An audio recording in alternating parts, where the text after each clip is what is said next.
از باغ عبادت گل خوشبوی جهان رفت. آن ماه اجابت ماه مهر زود و دوان رفت. یا رب همه ماهت خوب و فرخنده برایم، اما مهی فرخنده ترینت رمضان رفت. تا سال دیگر فرصتی هستی طلبی ما، هر کس را نصیب ساز خدایا نگران رفت.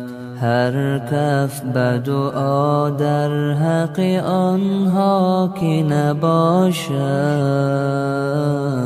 تا سال دیگر گفته شود آن که فلان رفت. ما هم برویم پس پسی هم از پی تقدیر، روزی که گسست رشته عمری که به جان رفت. ای دوست منال پیش کسان از اجل و مرگ، زیرا که کسی را که خدا خواست همان رفت. زیرا که کسی را که خدا خواست همان رفت. از باغ عبادت گل خوشبوی جهان رفت.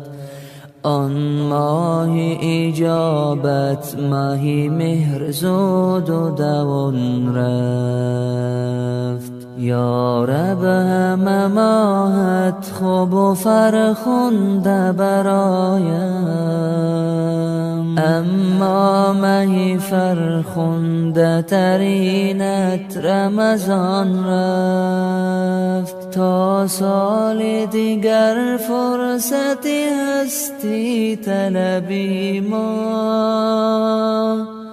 هر کس را نصیب ساز خدا.